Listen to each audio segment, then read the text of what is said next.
আসসালামু আলাইকুম সকলকে। আমি মোহাম্মদ আবু সাইদ রহমান, পড়াশোনা করছি ঢাকা বিশ্ববিদ্যালয়ে। তোমরা জানো যে আমরা এসএসসি ইনকোর্স ডিটেইলস ক্লাসের বৃত্ত সম্পর্কে আলোচনা করছিলাম। তো বৃত্তের যে টাইপটা সম্পর্কে এবার আমরা আলোচনা করব সেটা হচ্ছে যে আমাদের স্পর্শক রিলেটেড যে সমীকরণগুলো আছে সেগুলো নিয়ে, অর্থাৎ বৃত্তকে বিভিন্নভাবে আমাদের একটা সরল রেখা স্পর্শ করতে পারে, সেই স্পর্শকের সমীকরণ কিভাবে বের করতে হয়, স্পর্শকের শর্ত কি, আসলে স্পর্শক হলে কি কি ঘটনা ঘটতে পারে, এই জিনিসগুলো নিয়ে মূলত এবার কিন্তু আমরা আলোচনা করব। তো চলো আমরা শুরু করি। সো আমরা যদি দেখি প্রথম যে কেসটা, সেটা হচ্ছে কি যে বৃত্তের স্পর্শক ও অবিলম্বের সমীকরণ। অর্থাৎ আমি যদি এরকম একটা বৃত্ত আঁকি, এই বৃত্তের উপরস্থ কোনো একটা বিন্দুতে স্পর্শকের সমীকরণ, অর্থাৎ বৃত্তের উপরস্থ, মাস্ট বি মনে রাখবা যে বৃত্তের উপরস্থ কোনো বিন্দুতে যদি আমার স্পর্শকের সমীকরণ বের করতে বলা হয়, তাহলে আমরা সেটা কিভাবে বের করব। যে ধরো এই বৃত্তের সমীকরণটা হচ্ছে আমার x square plus y square plus 2gx plus 2fy plus c equal to 0, তাই না? ওকে, সুন্দর। মনে রাখবা যে স্পর্শকের সমীকরণের ক্ষেত্রে কিছু চেঞ্জ আসবে। কি কি চেঞ্জ আসবে? এক্স স্কোয়ার হয়ে যাবে x1, ওকে। অর্থাৎ এই বিন্দুটা যদি x1, y1, অর্থাৎ বৃত্তের উপরস্থ কোনো বিন্দু যদি x1 y1 হয়, তাহলে এক্স স্কোয়ার হয়ে যাবে x1, y স্কোয়ার হয়ে যাবে y1, ঠিক আছে। এক্স যে অংশটুকু আছে, ঠিক আছে, সেই এক্স অংশটুকু হয়ে যাবে কি x প্লাস x1, ওকে, এবং y অংশটুকু হয়ে যাবে y প্লাস y1, এবং সি অংশটুকু সি থাকবে, ওকে। তাহলে আমার বৃত্তের ইকুয়েশনটা আসছে কি x1, অর্থাৎ এক্স স্কোয়ারের জায়গায় কি x1 plus y1 plus 2g x plus x1 divided by 2, এখানে ডিভাইডেড বাই কি হবে 2 হবে, ঠিক আছে। x plus x1 divided by 2 plus 2f y plus y1 divided by 2 plus c equal to 0, ঠিক আছে। তাহলে আমার যে স্পর্শক, অর্থাৎ বৃত্তের উপরস্থ কোনো বিন্দুতে আমার স্পর্শকের সমীকরণ হবে যে কি x1 plus y1 plus g x plus x1 plus f y plus y1 plus c equal to 0, অর্থাৎ এই যে সমীকরণ। অর্থাৎ বৃত্তের উপরস্থ কোনো বিন্দু যদি আমার দেয়া থাকে এবং সেই বিন্দুতে কিন্তু আমার স্পর্শকের যদি সমীকরণ বের করতে বলে, তাহলে কিন্তু আমরা সহজেই এই সূত্র অ্যাপ্লাই করে খুব সহজেই কিন্তু বের করে ফেলতে পারবো। এখন আমি ওই জিনিসটা দেখালাম কেন? তোমাদের মনে রাখার সুবিধার্থে, কারণ এত জিনিস দেখানো হচ্ছে যে এত কিছু আসলে মনে রাখতে পারবো না আমরা, তাই না? তাই একটু আমাকে হচ্ছে ভেবে চিন্তে, অর্থাৎ একটু আমাকে চালাকি করে জিনিসগুলো কিন্তু মনে রাখতে হবে, ওকে। তো চলো আমরা এই রিলেটেড ম্যাথ দেখে আসি, তাই না? আচ্ছা, ম্যাথ আমার এখনই দেয়নি। অবিলম্বের সমীকরণ এই যে এখানে আমার বলছে কি যে x square plus y square plus 4x minus 10y plus 28 equal to 0 বৃত্তের -2,4 বিন্দুতে স্পর্শক ও অবিলম্বের সমীকরণ আমাকে বের করতে বলা হয়েছে, তাই না? আমার বিন্দুটা দেওয়া আছে কি বলতো -2,4, ওকে। আচ্ছা, আমরা কি জানি আমার এক্স স্কোয়ারের জায়গায় হবে x1, তাহলে -2x, ওয়াই স্কোয়ারের জায়গায় হবে কি y1 মানে 4y, ঠিক আছে, প্লাস 4 x এর জায়গায় হবে কি আমার x plus x1 divided by 2 plus minus y into y plus y1 divided by 2, ওকে।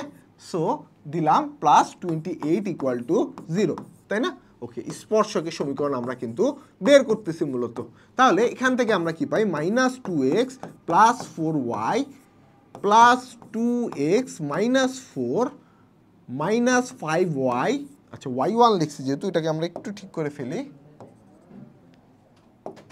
তাহলে আমরা জিনিসটা যদি ঠিক করি তাহলে কিন্তু আমার আসছে কি মূলত যে এখানে y প্লাস 4, তাই না? সুন্দর। তাহলে আমার এখানে আসে কি যে আমি যদি কাটি তাহলে এখানে -5y minus 20 plus 28 equal to 0। তাহলে দেখো এবার যদি আমরা এখান থেকে ক্যালকুলেশন করি 2x আমার কাটাকাটি চলে যায়, তাই না? ওকে, 4y থেকে এখানে থাকে -y, ঠিক আছে। ওকে, -24 থেকে +28 মানে +4, তার মানে y ইকুয়াল টু 4 কিন্তু আমার এই যে এই বৃত্তটা যেটা আছে এই বৃত্তকে স্পর্শকারী রেখার সমীকরণ, সেটা কোন বিন্দুতে বলতো 2,4 বিন্দুতে আমার স্পর্শকারী যে সরল রেখার সমীকরণ সেটা আসবে কি বলতো y ইকুয়াল টু 4। আচ্ছা, এবার আমাকে পরের কোশ্চেনটা বলছে অভিলম্বের সমীকরণ। অভিলম্ব কি আসলে, যে এই যে স্পর্শকের উপর যদি আমরা একটা লম্ব আঁকে দেই, ঠিক ওই বিন্দুটাতে, যে বিন্দুটাতে আমাকে বৃত্তটাকে স্পর্শ করছে, তাহলে সেটাকে বলবো আমরা অভিলম্বের সমীকরণ। তার লম্বের সমীকরণ, লম্বের সমীকরণের ক্ষেত্রে আমরা কি জানি, যে আমার যেহেতু এই রেখাটা কোন বিন্দুগামী, দেখো তো 2,4 বিন্দুগামী। আমি যদি এটাকে একটা অক্ষের সাপেক্ষে চিন্তা করি, তাহলে আমি ঠিক ডানে বা বামে যাইতে পারি। আমি যদি অবিলম্বে ঠিক ডানে বা বামে যাই, সবসময় আমার কিসের মানটা চেঞ্জ হবে বলতো, যে আমার এক্স এর মানটা চেঞ্জ হচ্ছে, তাই না? সরি, আমরা এখানে একটু জিনিসটাকে কারেক্টভাবে ভাবি। ওকে, আচ্ছা, আমি যদি চিত্রটা এই ম্যাথের সাপেক্ষে আঁকি, তাহলে আমার বৃত্তটা ঠিক কাইন্ড অফ যে y=4 যদি এই বিন্দুটা হয়, ঠিক আছে, তাহলে আমার ঠিক এই বিন্দুটা কত, 2,4, তাই না? সো আমার বৃত্তটা যদি হয় এরকম, তাই না, তাহলে আমাকে ঠিক স্পর্শ করতেছে উপরের অংশটুকুতে, তাই না? উপরের অংশটুকুতে যে স্পর্শ করতেছে, তার মানে এই যে ঠিক এই জায়গাটাতে আমাকে বৃত্তটাকে স্পর্শ করছে, তাই না? 2,4, যেখানে স্পর্শকে দেখার আমরা সমীকরণ পেয়ে গেলাম কি, যে y=4, তাই না? ওকে, সুন্দর। এবার আমাকে অভিলম্বের সমীকরণ বের করতে বলছে। অভিলম্ব কি আসলে, এই যে এইটা, তাই না? তার মানে আমরা স্পর্শ বিন্দুর উপর যদি লম্ব আঁকি, সেটাই কিন্তু মূলত আমার অভিলম্ব। তাহলে এই অভিলম্বের উপরে বা নিচে যেদিকেই যাই, আমার কিন্তু আসলে স্থানাঙ্ক চেঞ্জ হচ্ছে না, তাই না? কিসের স্থানাঙ্ক চেঞ্জ হচ্ছে না, এক্স এর স্থানাঙ্ক চেঞ্জ হচ্ছে না। তাহলে আমার এখানে কি হবে, x=2 হবে আমার অভিলম্বের সমীকরণ। ওকে, আচ্ছা, তাছাড়া অন্য কিভাবে বের করতে পারি, আমার এই ইকুয়েশনটা দেখো, 0 × x + y=4। যারা সরলরেখা অলরেডি মানে করছো, তারা অলরেডি জানো যে এই রেখার উপর যদি আমি একটা তোমার লম্ব রেখা সমীকরণ আঁকতে চাই, তাহলে আমার সহগের ট্রান্সফার হয় আর সাইনের জাস্ট চেঞ্জ হবে, তাই না? তো সহগের যদি ট্রান্সফার করি আমরা 0 × y, এখানে x, তাই না? ওকে, + k=0। সো আমরা যদি এখানে মান বসাই দিই বিন্দুটার, তাহলে আমরা এখানে কিসের মান পেয়ে যাচ্ছি, যে দেখো আমার রেখাটা আসতে দেখি x + k, এটা হচ্ছে আমার অভিলম্বের সমীকরণ। আচ্ছা, এই রেখাটা আবার কোন বিন্দুগামী বলতো, -2,4 বিন্দুগামী। ওকে, আচ্ছা, এই রেখাটা আমার কি বিন্দুগামী, -2,4 বিন্দুগামী। আমি যদি এখানে বসাই, তাহলে -2 + k = 0, তাহলে এখান থেকে আমরা k এর মান পাই +2। তাহলে আমরা যদি এখানে বসাই, তাহলে x + 2 = 0, এটা কিন্তু আমার রেখার সমীকরণ আমরা খুব সহজেই কিন্তু বের করে ফেলতে পারলাম। অর্থাৎ অভিলম্বের সমীকরণটা আমরা খুব সহজেই কিন্তু বের করে ফেলতে পারতেছি, তাই না? ওকে, চলো এবার আমরা আমাদের নেক্সট ইকুয়েশনে যাই, তাই না? ওকে, নেক্সট ইকুয়েশন বলছে যে তোমাকে আসলে বৃত্ত একটা যদি সরল রেখা, সেম কথা, বৃত্তের উপরস্থ কোনো বিন্দুতে যদি আমার একটা স্পর্শক আঁকি, স্পর্শক আসলে কি শর্ত মানবে, তাই না? শর্তটা আমরা এখানে বলেছে c = ±√m² + 1। আমি তোমাদেরকে একটু ভাঙে কথাটা বলি, যে দেখো আমরা যদি এই 0 বিন্দু থেকে এই সরলরেখার উপর একটা লম্ব দূরত্ব আঁকি, লম্ব দূরত্ব নেই, অর্থাৎ এই যে কেন্দ্র থেকে এই স্পর্শকের উপর লম্ব দূরত্ব হবে মাস্ট বি, দেখো তো এখান থেকে ব্যাসার্ধের সমান, কারণ ব্যাসার্ধটুকু অংশটুকুই তো আমার লম্ব দূরত্ব, তাই না? তাহলে লম্ব দূরত্ব হবে আমার ব্যাসার্ধের সমান। তাইলে আমার যদি লম্ব দূরত্ব ব্যাসার্ধের সমানই হয়, তাহলে বৃত্তের কোনো উপরস্থ বিন্দুতে আমার ওই স্পর্শকটা আসলে মানে ওই যে রেখাটা, ওই রেখাটা আসলে বৃত্তের উপরস্থ কোনো বিন্দুতে মূলত স্পর্শক হবে। জিনিসটা কিভাবে দেখো, আমার এখানে একটা ম্যাথটা বলছে একটা বৃত্তের সমীকরণ আমাকে দিয়ে দিছে, দিয়ে বলছে অঙ্কিত স্পর্শক এই রেখার সমান্তরাল হলে স্পর্শকের সমীকরণ আমাকে নির্ণয় করতে বলা আছে। এর আগের মতো কিন্তু বৃত্তের উপরস্থ কোনো বিন্দু আমার কিন্তু দেয়া নাই। তাহলে এবার আমাকে কি করতে হবে, জিনিসটা আমাকে করতে হবে যে আমার যেহেতু স্পর্শকটা এই রেখার সমান্তরাল, তাহলে ধরলাম আমার স্পর্শকটা হচ্ছে 5x - 12y + k = 0, যেখানে আমার কেটা অজানা, তার মানে আমাকে কেটাই বের করতে হবে, তাই না? আচ্ছা, আমরা যদি এই বৃত্তটা লিখি, তাহলে বৃত্তের ইকুয়েশনটা আসতেছে x² + y² - 8x - 10y - 8 = 0। আচ্ছা, এই বৃত্তের ক্ষেত্রে যেহেতু আমরা জানি লম্ব দূরত্ব ব্যাসার্ধের সমান, লম্ব দূরত্ব অর্থাৎ আমি বলতে যাচ্ছি যে এখানে ওরা কোশ্চিনটা বলছে, এখানে কেন্দ্রটা আমরা জানা, এই যে স্পর্শটা যে করছে, এই স্পর্শকের সমান্তরাল রেখাটা ওরা আমাকে দিয়ে দিছে, আমাকে এই স্পর্শকটা বের করতে বলছে। তো আমার স্পর্শকের সমীকরণ আমরা এটা পেয়ে গেলাম, যেখানে আমার কি অজানা, কে অজানা, তাই না? তাই কেন্দ্র থেকে যদি আমরা এই স্পর্শকের উপর লম্ব দূরত্ব আঁকি, এটা যদি ব্যাসার্ধের সমান হয়, তাহলেই কিন্তু আমরা কে এর মানটা খুব সহজেই পেয়ে যাচ্ছি। তাহলে আমার কেন্দ্র জানা লাগতেছে আর ব্যাসার্ধ জানা লাগতেছে, তাহলে কেন্দ্র c = কি হবে, -x এর সহগ /2, তাহলে -x এর সহগ /2 আর -y এর সহগ /2, তার মানে এখান থেকে আমার আসছে কি 4,5। আচ্ছা, তাহলে আমার ব্যাসার্ধ আর ইকুয়াল টু হবে কি রুট ওভার জি স্কোয়ার মানে 4 স্কোয়ার প্লাস 5 স্কোয়ার, ঠিক আছে, মাইনাস মাইনাস এই। ওকে, তাহলে আমরা এখান থেকে পাই 16 যোগ 25 মানে 16, 25 আর 8, ঠিক আছে। তাহলে 24 আর 25 যোগ করলে আমরা 49, মানে আমাদের লম্ব দূরত্ব 7 আমরা কিন্তু পেয়ে যাবো, মানে সরি আমরা ব্যাসার্ধ আমরা 7 পেয়ে গেছি। ওকে, আচ্ছা সুন্দর। তাহলে চলো এবার আমরা কাজ করি, লম্ব দূরত্বটা বের করে ফেলি। তো আমার লম্ব দূরত্বটা নিশ্চয়ই এই রেখার উপর রাখতে হবে, কারণ কি আমার এটা স্পর্শক যেহেতু। তাহলে আমার কেন্দ্র 4,5 থেকে 1 নং রেখার লম্ব দূরত্ব ডি, লম্ব দূরত্ব ডি ইকুয়াল টু কি, আমরা কি লম্ব দূরত্বের ক্ষেত্রে জানি যে বিন্দুগুলো আমার এই রেখায় খুব সুন্দর করে বসাই দিতে হবে। তাহলে আমরা যদি বসাই দিই তাহলে আমরা এখানে পাই 20 মাইনাস 60 প্লাস কে, তাই না, divided by root over 5 square plus 12 square. তাহলে এখান থেকে আমরা কি জানতেছি যে অংশটুকু আমার আসবে, সেই অংশটুকু আসতেছে কি, দেখো যে 20 থেকে 60 বিয়োগ করলে আমার এখানে আসে কি যে -40 প্লাস কে ডিভাইডেড বাই 13। এটা কার সমান হবে, এটা নিশ্চয়ই এই ব্যাসার্ধের সমান হবে। তাহলে ইকুয়াল টু কি 7, তাই না। তাহলে আমার এখানে যদি লিখি, আমরা যদি প্লাস মডুলাসটা উঠাই দেই তাহলে আমার আসে কে মাইনাস 40 ইকুয়াল টু 7 তেরো কত হয় 51, তাই না। তো 51 যদি আমি মডুলাস উঠাই তাহলে সমানের অপোজিট পাশে আমার প্লাস মাইনাস হবে।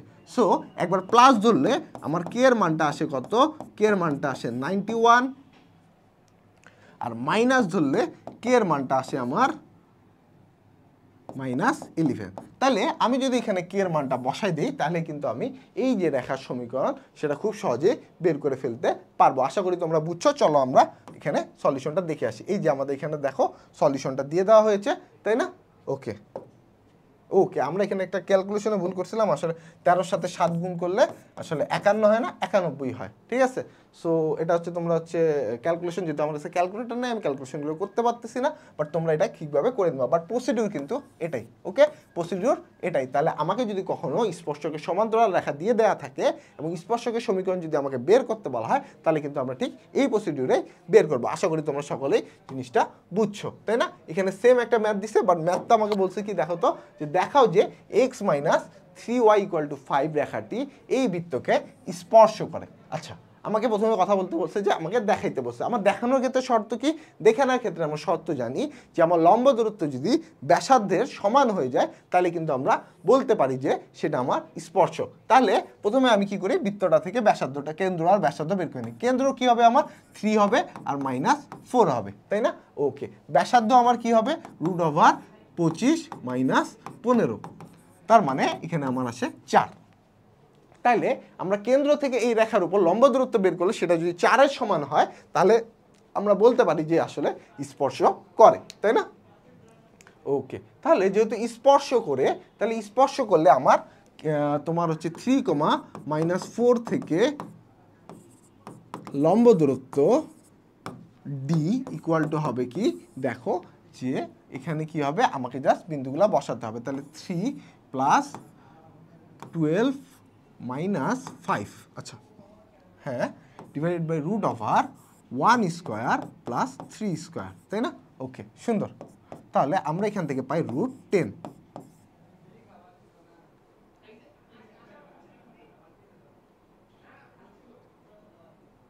আচ্ছা, আমরা এখানে আবার ক্যালকুলেশনে ভুল করে ফেলছি। 25 থেকে 15 বাদ দিলে আমার এখানে থাকে কি √10, তাই না। ওকে, সুন্দর। আমার এখানে কি থাকে √10। ওকে, আচ্ছা সুন্দর। তাহলে আমার এখানে কি 13, দেখো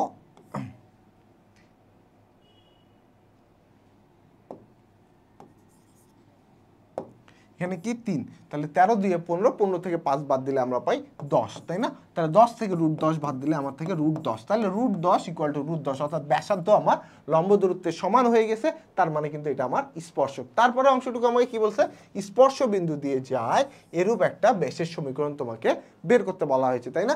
সো আমাকে আসলে স্পর্শ যে করছে তাহলে স্পর্শ বিন্দুটা আমাকে জানতে হবে। এখন স্পর্শ বিন্দু আমরা কিভাবে জানতে পারি, স্পর্শ বিন্দু জানতে পারি আমরা এই সমীকরণটা যদি এই বৃত্তে বসাই দিই তাহলে কিন্তু আমরা ছেদ বিন্দু পেয়ে যাই, তাই না। তাহলে ছেদ বিন্দু মানে স্পর্শ, স্পর্শের ক্ষেত্রে একটা ছেদবিন্দু থাকবে। স্পর্শ বিন্দু পেয়ে গেলে আমরা কিন্তু বেশের দুই প্রান্ত বিন্দু দিয়ে আমরা আসলে বেশের সমীকরণ কিন্তু খুব সহজেই বের করে ফেলতে পারবো। সো আশা করি তোমরা বুঝছো যে এখানে পুরো সলিউশনটা দিয়ে দেওয়া হয়েছে, তাহলে খুব সহজেই বের করে ফেলতে পারবা তুমি, তাই না? ওকে, আরেকভাবে তুমি কিন্তু এই স্পর্শ বিন্দুটা মানে স্পর্শ যে ব্যাসের সমীকরণ সেটাও বের করতে পারো। সেটা কিভাবে? আমি যদি বলি যে দেখো এটা আমার কেন্দ্র, এটা আমাকে স্পর্শ করছে, তার মানে এই রেখার উপর যে হচ্ছে আমার হচ্ছে ব্যাসার্ধটা আছে, ব্যাসার্ধটা মানে ব্যাস যে রেখাটা আছে সেটা এই স্পর্শকের উপর লম্ব। এতটুকু তো আমরা মোটামুটি শিওর হচ্ছে। যেহেতু লম্ব হচ্ছে তাহলে আমার এই ব্যাসের সমীকরণ অর্থাৎ এর সমীকরণটা কি হবে? ব্যাসের সমীকরণ অংশটুকু হবে আমার যে দেখো আমার যদি লম্ব রেখার সমীকরণের ক্ষেত্রে আমরা কি জানি, এখানে 3x এখানে y, এখানে সাইন কি আছে মাইনাস, তাহলে আমার জাস্ট সাইন চেঞ্জ হবে, এখানে প্লাস হয়ে গেল, ইকুয়াল টু দেখো আমার কি কেন্দ্রগামী, এই যে লম্ব অর্থাৎ ব্যাসের সমীকরণ এটা কি কেন্দ্রগামী, তাহলে কেন্দ্রবিন্দুটা যদি আমরা বসাই অর্থাৎ আমরা কেন্দ্র কত পেয়েছি 3, মানে 9 - 4, তার মানে আমরা এখান থেকে পাচ্ছি 3x + y = 5। এটা কিন্তু আমার মূলত এই যে তোমার হচ্ছে ব্যাসের সমীকরণ। আশা করি তোমরা বুঝছো। ওকে, তো চলো আমরা আমাদের নেক্সট স্লাইডে চলে যাই। নেক্সট যে স্লাইডের টাইপ সেটা হচ্ছে আমরা এতক্ষণ বৃত্তের উপরস্থ কোনো বিন্দু থেকে স্পর্শক দেখছি, তাই না? আচ্ছা, এবার আমাকে যে স্পর্শকটা বলা হয়েছে সেটা বৃত্তের বহিস্থ কোনো বিন্দু থেকে অঙ্কিত স্পর্শক। ঠিক আছে, বৃত্তের কোন বিন্দু থেকে? বহিস্থ অর্থাৎ বাইরের কোনো বিন্দু থেকে আমাকে মূলত এবার কিন্তু স্পর্শকটা বের করতে হবে। ঠিক আছে, ধরো এই বিন্দুটা হচ্ছে আমার বৃত্তের বহিস্থ কোনো একটা বিন্দু, এই বিন্দু থেকে আমি স্পর্শক আঁকতেছি। ঠিক আছে, সো স্পর্শক যদি আমরা আঁকি তাহলে আসলে আমাদের সমীকরণটা কি হতে পারে? আমি যদি তোমাকে বলি যে ঠিক এই বহিস্থ কোনো বিন্দুতে যেহেতু আমার একটা বিন্দু দেয়া আছে, আমরা যদি সরলরেখার সমীকরণ অর্থাৎ এই যে সরলরেখাগুলো সমীকরণ বের করতে চাই সেটা হচ্ছে y - y1 = mx - x1। ওকে, আমার নিশ্চয়ই y1 x1 আমার দেয়া থাকবে, তাহলে আমি যদি কোনোভাবে এই ঢাল mটা বের করে ফেলতে পারি তাহলে কিন্তু আমরা খুব সহজেই আসলে এই যে আমার বহিস্থ কোনো বিন্দু থেকে বৃত্তের যে স্পর্শক আছে সেই স্পর্শকটা বের করে ফেলতে পারবো, তাই না? সো আমরা কি জানি যে এই যে স্পর্শ যে রেখাটা, এই রেখাটা বৃত্তের কেন্দ্র থেকে এই যে এখানে যদি আমরা একটা লম্ব দূরত্ব আঁকি, এই লম্ব দূরত্বটা অর্থাৎ এই যে কেন্দ্র থেকে এই রেখার উপর যে লম্বটা আঁকছি তার লম্ব দূরত্ব আমার নিশ্চয়ই ব্যাসার্ধের সমান হবে, তাই না?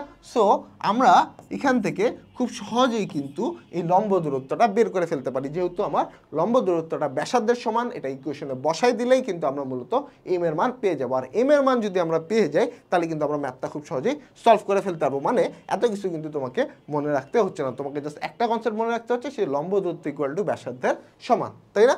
ওকে, সুন্দর।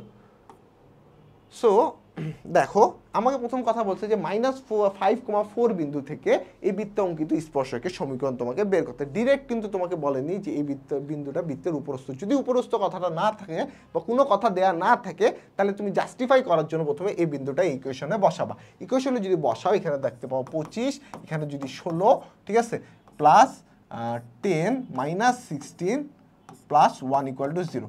আচ্ছা, +1, তাই না? আচ্ছা, এই পাশে কিন্তু কোনোভাবেই 0 আসতেছে না, তার মানে এই বিন্দুটা কিন্তু বৃত্তের উপরস্থ কোনো বিন্দু কিন্তু আমার আসলে না, তাই না? ওকে, যেহেতু বৃত্তের উপরস্থ কোনো বিন্দু না তাহলে এবার আমাকে কি করতে হবে? এবার করতে হবে আমাকে কি, যে সরলরেখার সমীকরণটা আমাকে ধরতে হবে। আমরা সরলরেখার সমীকরণটা কি ধরলাম? y - y1 = mx - x1, তাই না? ধরলাম এটাই হচ্ছে আমার স্পর্শকারী সরলরেখার সমীকরণ। তাহলে আমরা যদি এখান থেকে সলভ করি তাহলে আমরা কি পাই? y - 4 -mx - 5m = 0, তাই না? ওকে, খুব সুন্দর। আমরা কিন্তু সরলরেখার সমীকরণটা অলরেডি পেয়ে গেছি, যেখানে আমার শুধু এমটাই অজানা, তাই তো? সো এবার চলো আমরা এমটা বের করার জন্য লম্ব দূরত্ব বের করি। তাহলে বৃত্তের কেন্দ্র আমরা কি জানলাম? কেন্দ্র হচ্ছে আমার 1, 2, ওকে, এবং ব্যাসার্ধ আর হচ্ছে √1 + 4 - 1, তার মানে ব্যাসার্ধ আমার 2 কিন্তু আমরা খুব সহজেই বের করে ফেলতে পারতেছি। ঠিক আছে, তো ব্যাসার্ধ যেহেতু আমরা জানে গেলাম এবং কেন্দ্র আমরা জানে গেলাম, আমরা লম্ব দূরত্ব d = কি বের করব? আমরা জাস্ট বিন্দুগুলো যদি এখানে বসাই তাহলে কিন্তু আমাদের আসে কি, দেখো যে 2 - 4 - m - 5m, তাই না? ওকে, সুন্দর। এ পর্যন্ত আশা করি আমাদের কোনো সমস্যা নাই। Divided by √1 m² + 1। ওকে, আচ্ছা, তার মানে আমি যদি এখান থেকে ক্যালকুলেশনটা দেখি তাহলে আমার এখানে আসতে কি দেখো তো যে আমার এখানে 2 - 4 মানে হচ্ছে তোমার -2 আর -6m গোটা মাইনাসগুলোকে যদি বের করে দাও তাহলে 2 + 6m divided by √m² plus 1 এতটুকু অংশ আমার কিন্তু চলে আসলো, তাই না? আচ্ছা, এতটুকু অংশ অর্থাৎ 2 + 6m divided by √m² plus 1 equal to হচ্ছে আমার 2 এর সমান, তাই তো? ওকে, সুন্দর। তাহলে এবার যদি আমরা এটাকে এই পাশে নিয়ে গিয়ে উভয় পাশে রুট করে দেই তাহলে আমার আসে কি 2 + 6m whole square equal to 4m² plus 1, তাই না? ওকে, তাহলে আমরা এখান থেকে পাই কি 4 + 24m plus 36m² equal to 4m² plus 4, তাই না? ওকে, সুন্দর। এখান থেকে যদি আমরা ক্যালকুলেশনটা করি তাহলে কিন্তু খুব সহজেই আমরা আসলে এম এর মান দুইটা পেয়ে যাই এবং এম এর মান দুইটার জন্য কিন্তু আমরা অর্থাৎ বহিস্থ কোনো বিন্দু থেকে এই বৃত্তের উপর যে দুইটা স্পর্শক আছে সেই দুইটা স্পর্শক আমরা বের করে ফেলবো। যেহেতু আমার কাছে ক্যালকুলেটর নেই আমি ক্যালকুলেশনটা করতে পারতেছি না, বাট তোমরা কিন্তু মাস্ট বি করবা। বাট প্রসিডিউর হচ্ছে এটা, অর্থাৎ বৃত্তের বহিস্থ কোনো বিন্দু থেকে যদি আমাকে স্পর্শক বের করতে বলা আমি প্রথমে স্পর্শকের সমীকরণ বের করবো, যেখানে আমার এম অজানা, লম্ব দূরত্ব বের করবো, ব্যাসার্ধের সমান করবো, ইকুয়েশন সলভ করবো, এম এর মান আমরা খুব সহজে পেয়ে যাবো। এই যে এখানে তোমাদের সলিউশন দিয়ে দেওয়া হয়েছে, খুব সহজেই কিন্তু তোমরা দেখে নিতে পারো। ঠিক আছে, আশা করি তোমরা সকলেই বুঝছো। চলো এবার আমরা আমাদের নেক্সট, আচ্ছা, মূলত আমাদের স্পর্শক অর্থাৎ দুই ধরনের স্পর্শক, একটা বহিস্থ কোনো বিন্দু থেকে স্পর্শক আর একটা উপরস্থ কোনো বিন্দুতে স্পর্শক। এই দুই স্পর্শক সম্পর্কে আমরা অলরেডি জেনে গেছি।